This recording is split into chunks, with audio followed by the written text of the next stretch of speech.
Hey folks, it's Tim. Back at the boat dock again, and today I've just got three lights to compare: Sunwayman's new D40A as well as the Nitecore's P25 and older model ThruNite's TN11s. Currently I do have the exposure set at an insanely slow speed. The shutter speed is actually 1/4 of a second, ISO 1600 and aperture at f1.8. The reason for this is I couldn't get out here during the day to give you an idea of a control shot. So right now I'm just illuminating the scene for you. This is using a Lighten7 Elite S1A to give you an idea, kind of like a control shot of the scene. So yes, that's why the beam looks a little herky-jerky. That's because, again, super slow shutter speed, but hopefully, you know, this would give you an idea of what it is that I'm going to be shooting at. So pretty much, you know, I'm going to run the same exercise close by, run it all the way out there. I don't know if you can see that little reflection there.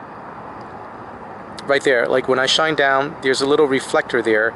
That, if I'm not mistaken, is almost 1,000 feet out. So, but again, bottom line is that there is a good range here of up close, give you an idea of the beam profile, and then of course the top of the trees out here, these trees which are a few hundred feet out, and again all the way out there, which is about roughly 1,000 feet. So now I've bumped up the shutter to about 1/30th of a second, and based upon what I'm seeing versus real life, this is pretty close. Perhaps when I get up close here, maybe a tad, just a smidgen overexposed, but overall, like say, the spill is definitely not captured. So as soon as I get out here, it's definitely reasonably realistic, if not perhaps maybe a little underexposed starting from here on. So keep that in mind. Starting from this first tree, probably a little bit darker than versus what I'm seeing in real life, so underexposed. There is, I guess it's a muggy night, so there is, you know, quite a bit of atmospheric dust, but up close here, maybe a smidgen overexposed. But overall, at least, you know, it'll be comparative to each light. So without further ado, here are the lights. First up, we have Sunwayman's D40A, and then I'm going to go ahead and project the beam out at about pretty much, you know, underhand carry, as if you were walking around at night. So start off near the shoreline here.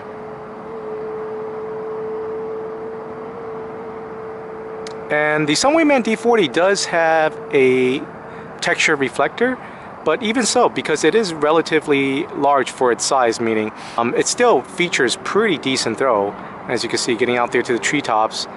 Now, this one's about a few hundred feet out,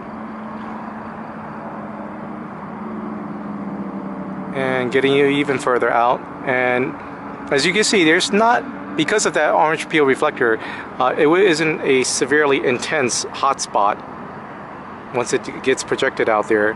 I mean, there is a hot spot, but still, nice transition between the hot spot to the flood. And I'm going to try to get it out there to that reflector. And okay, fine, the reflector's illuminated, but nothing else back there, at least that's visible on the camera.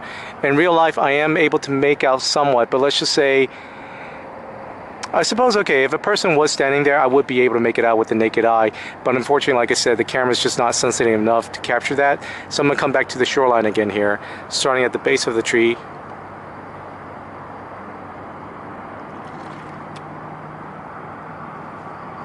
And I'm going to run it back here. So what I'm going to do is I'm actually going to capture snapshots of each of these so I could get beam shots as well. So first is focused right here at the base of this tree, first tree here. Then the top.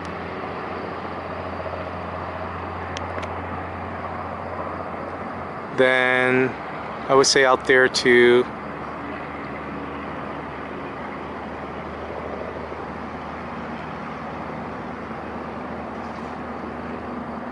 tip of this tree.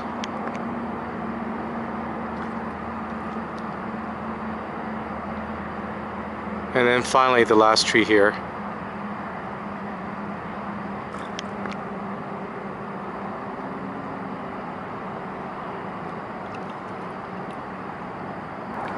Next up we have Nitecore's P25. Again, I'm going to rest it here at the base of this tree first.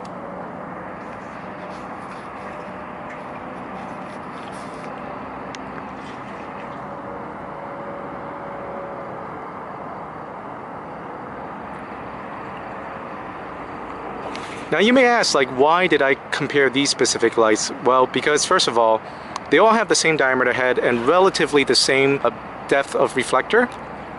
And then also, the output is comparable, likewise with the throw. And also, the only difference is that, yeah, okay, fine, the P25 and the ThruNite TN11s feature smooth reflectors, so they're geared a little better for throw than, say, the D40A, but still, the D40A can hold its own, as you can see in this video.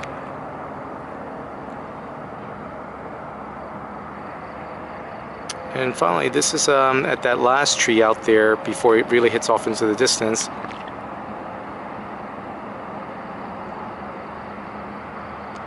And then out to that reflector. So with this one, I'm probably seeing a little bit better into the distance than I did with the D40A, but again, that is due to the nice smooth reflector on the P25 that does give a slightly better throw. So now I'm going to come back onto the shoreline here.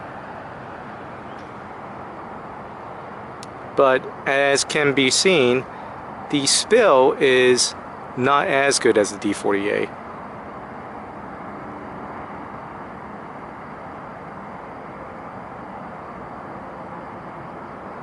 Run that back out there again.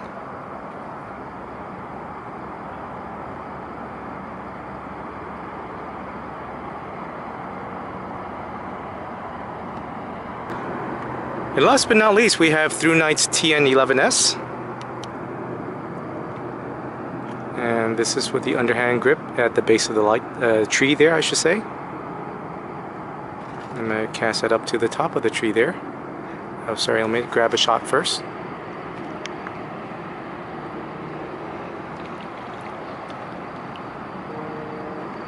Now, as with the P25, the TN11 is geared for throw as well. I would probably say it's comparable to the P25, if maybe slightly less throw-wise, but perhaps a little bit more in the spill department. I'm going to get out there to that third tree up there. Park you here for a second so I could capture beam shots. And then finally the last tree out there with the hanging branch. Based upon what I'm seeing and capturing on the film, the throw is just slightly less than the P25, although in reality, in real life, what I'm seeing here, I could definitely easily make out that branch. It's just not captured very well on the video. And then last but not least, that reflector sign out there.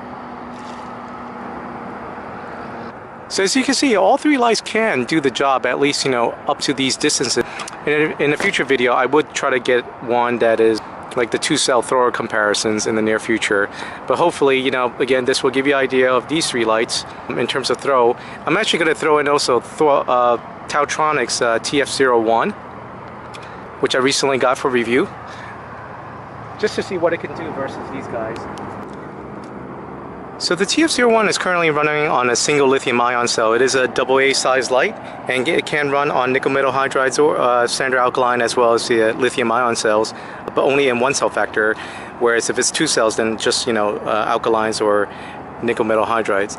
So again, this is TaoTronics TF01. It does feature an orange peel reflector, roughly about, I think, measured around 400 plus lumens on the lithium-ion cell. It's definitely got a floodier beam profile versus all the other lights, but of course, you know, it is a much smaller light. And already here you can see it's struggling to get out there.